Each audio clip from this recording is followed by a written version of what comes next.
Thyme. Are you Myocaster the fur trader? Basil asked to someone Thyme couldn't see. Indeed I am. A short man, at least 10 rotations older than Basil, hopped down from an oxen cart full of animal pelts. What are you interested in? I need a set of fur boots and a coat for my apprentice before we reach Gia. Do you have anything that will fit him? I believe so. Say, are you the one they call Basil, the healing mage? Yes, that's me. I almost mistook you for one of the new merchants. I've been contracted by Low King Citrine, same as you, so my wares will come free of charge for your new apprentice. Basil relaxed his shoulders. Tell me, young one, which of these suits your fancy? Myocaster held out a few coats for Thyme to touch. Thyme climbed into the back of the cart to try on the various furs. When he stood amongst the wares, he was tall enough to see over all the merchants. Across the camp, he watched women dressed in tight-fitting fabrics, the blacksmith, the tailors, the cobbler, and the slavers. As Thyme's gaze drifted, he briefly made eye contact with 18 and smiled at him before 18 turned away. Guilt increased the weight of the coat around his shoulders, but Thyme could not change that he had a new life of freedom, while his prior traveling companion did not. After Thyme tried on several coats, only one properly fit, and he was sweating in it by the time they finished, so it would be plenty warm for the journey ahead. Besides, he had struggled through Vetron with a coat that hadn't covered half of his forearms. This one. It was probably made of a deer pelt, but Thyme didn't ask. It would stand out well against the open tundra if he wandered off during another daydream. Thyme had been horrified that he had forgotten to tell Basil that sometimes happened. Everyone was so upset after the high-ranking soldier returned him to camp. Unlike Rescission, Basil hadn't yelled at him, but his mentor explained that it was important for him to know where Thyme planned on going in case something bad happened. Thyme had understood that. He had never meant to wander away from Basil. He hadn't meant to wander off from Rescission either, especially after he had been beaten for it repeatedly. But it happened unconsciously.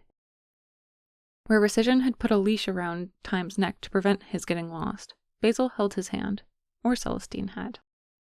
He viewed the two of them as his pseudo-parents. Their friends were also like family, eagerly welcoming him and making him feel included. Thyme doubted the others felt the same, but they were so kind, perhaps they had. "Thank you," Basil said to Myocaster after receiving the furs. He packed the garments in Thyme's bag to prepare him for the edge of the weather mage's protection. After visiting the fur merchant, the two apprentices set up for the morning patients. Thyme was surprised that Anates had come for a change. "Sulfalum and Redberry," Basil said when she approached for her turn. Her mouth gaped in outrage, but she glanced at Thyme before she closed it. It looks like she was about to yell at Basil, but what for? Slipping from his professional aura, Basil raised his eyebrows, drew his mouth into a mocking line, and tilted his head. Anates balled a fist as if to hit him.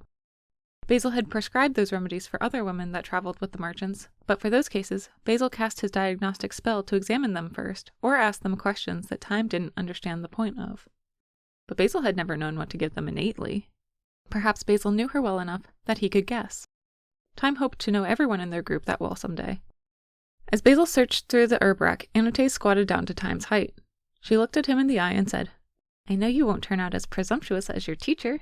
You'd never be so impolite." I don't understand. Don't you need something to heal you?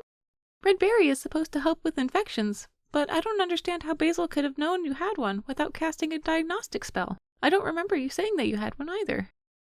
I'm sure Basil will educate you in his methods someday, but yes, I am dealing with a minor irritation. Does she mean Basil is the minor irritation? Basil smiled in return as he handed her the remedies. "I hate you." She left when she had them in hand. Thyme didn't understand their interaction, but he knew she didn't actually hate Basil. It was like what siblings or close friends said to one another when they were irritated. Thyme assumed they wouldn't explain the situation, no matter how many times he asked, though, so he dropped it. Basil treated several more patients afterwards. Some came for surface injuries like cuts, bruises, and blisters. Others came for internal issues like food poisoning and cartilage loss. Some had unseen problems like insomnia or apathy or sadness. Regardless of who someone was or what ailment they had, Basil had an herb or a spell for it. Slowly, Thyme was learning it all. At the end of the healing session, Basil emptied the stock of red capsules from the tray into Thyme's coat pockets. "What are those for?" Thyme asked. "In case your coat is too thin," Basil said. "I've traveled through the tundra plenty. Don't worry about me."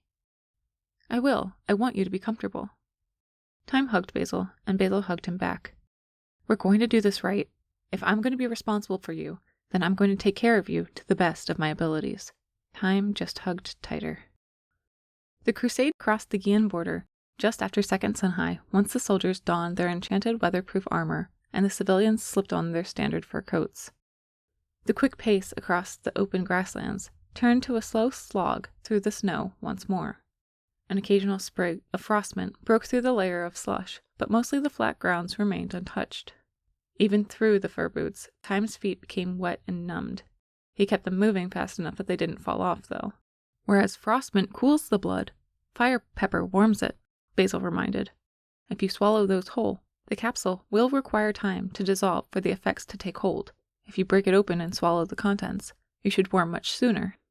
Thyme took a capsule from the coat pocket. He didn't want to wait for relief, so he snapped it open. The pepper was a bit spicy, but delicious, unlike many of the other healing herbs. Thyme offered capsules to the others, but none of them accepted any. He was surprised no one else had wanted it. With the pepper heating his core, Thyme thawed, and the time passed easily along the snowy trek. Unlike Vetron, the Guian portion of the merchant road had surer footing. During his daily lessons, Thyme learned both the holy language and herbal remedies. What is the conjugated word for the command to kill something if you are casting a spell to kill a bacterial infection? Basil asked. Bayath. And the rest of the spell? Bayath pon... Thyme hesitated. Shrai. Bayath pon Shirai. Thyme repeated, Shirai. And who penned the tome? Basil quizzed. Telios straightened as though he knew the answer. Thyme wished he'd blurted out since he couldn't think of the author, but when Telios pressed his mouth closed, Thyme assumed he wasn't going to help. Thyme scrunched his eyes closed while he tried to recall the correct sorcerer. Fretfully, he peeked an eye out and asked, Master Watercress? Basil hesitated for a moment, exchanged a glance with Brusight, then gently corrected. Not that one. It was authored by Cyprian of Mihai of the 13th Age, remember? He's the only healing mage who wrote a tome in our age whose name falls outside the normal naming standard. Right, I remember. Thyme wanted Basil to believe him, so he added a little extra information from his prior lesson. Cyprian was born after Losihe died, but before the first High King united the realm and made all the names fit in line with professions. Very good, Thyme. Thyme beamed. Their lessons continued, and when Basil needed a break, Celestine taught Thyme bits of history from various kingdoms. She described the stories with such detail that he thought books must be a magnificent thing. Her words transported him. He learned of kings and queens of old, of wars caused by resources, love, jealousy, and trivial nuances in angelism's doctrine. She taught everyone within earshot about the rise and fall of empires. She taught him of the Archspawn, too, their lives and their decisions. She told him she was most familiar with history since the 7th Age, because that was how far back the books from the Garden Castle's libraries dated. Thyme was just excited to learn any history at all. It gave meaning to the lands he had so often crossed in his previous travels with Recision. Another renowned criminal from that time was a transportation mage by the name of Irike.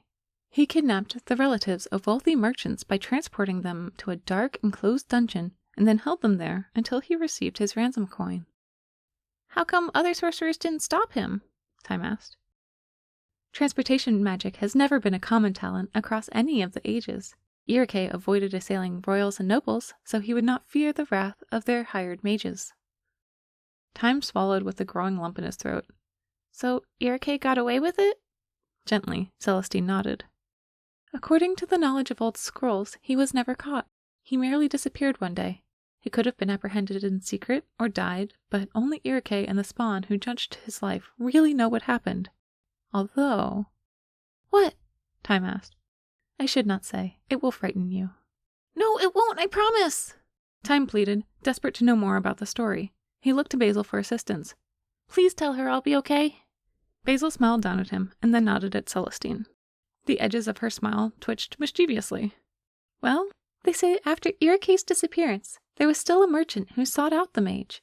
He intended to give Irike a fortune in exchange for his young son's safe return, but no matter how many cities the merchant scoured, he could not find the mage to make his trade. Thyme's jaw popped open in alarm. Does that mean the merchant's son was trapped in that dungeon? If the mage was gone, that is the suspicion. But the idea of a young boy about your age trapped in a cage, does that not terrify you? The thought was not appealing, but he didn't find it as scary as he thought Celestine imagined he would. I still prefer that over going back to being a slave. Ahead of him, Brusite seemed appalled by his response. Telios seemed to empathize with him, and Anastasia glanced away from the group, but her jaw tensed. Basil gave him a side hug while they walked. Thyme didn't understand why they all behaved strangely. Celestine was the only normal one, as she continued onto another historical tale. By the end of the day, Thyme was exhausted. D3 had previously relaxed the ban on soldiers venturing into the woods, so when the crusade stopped for the first evening in Gia, Anastasia scampered off into the pine forest to search for fresh meat to feed their cadre. Thyme, Brusite addressed him. Would you like to accompany me on a hunt? Brusite looked to Basil and Celestine. The two of them returned grateful nods. What are we going to hunt? The first creature that we find. Here, take this. Brusite extended a small blade to Thyme. Thyme looked at it, startled. His questioning gaze flickered to Basil.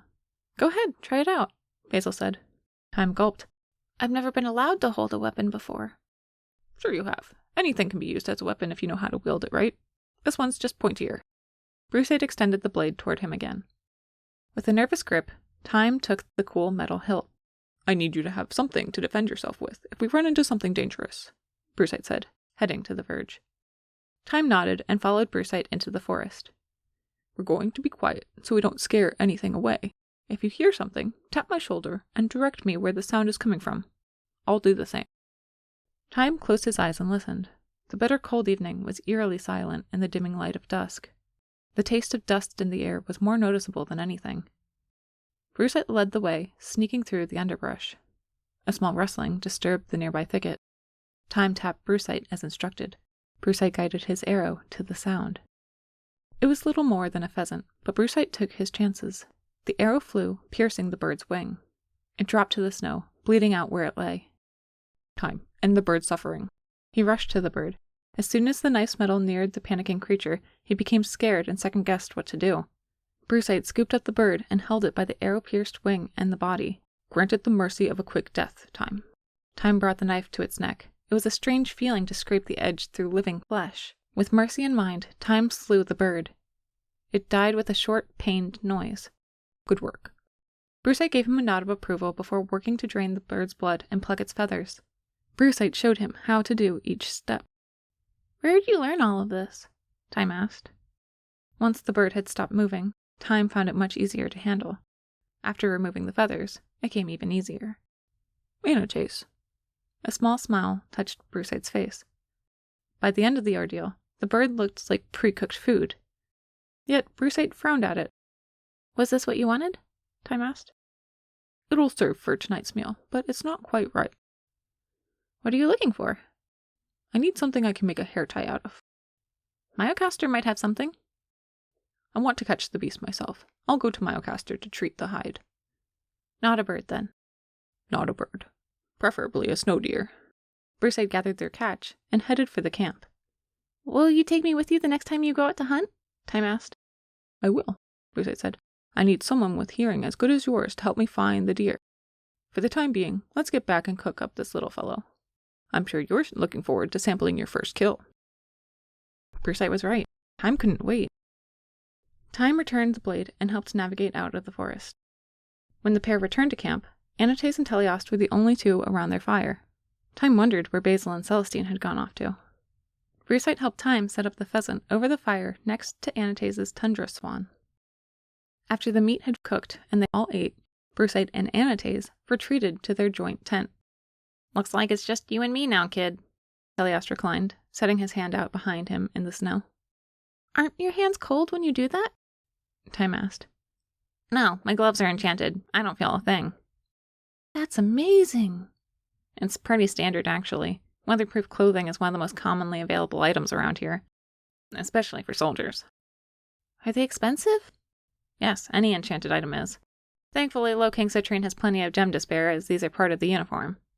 Teleos stared at his own gloves for a moment. I suppose that means they're half free and half the cost of my life. What do you mean? It depends whether we get out of this alive or not.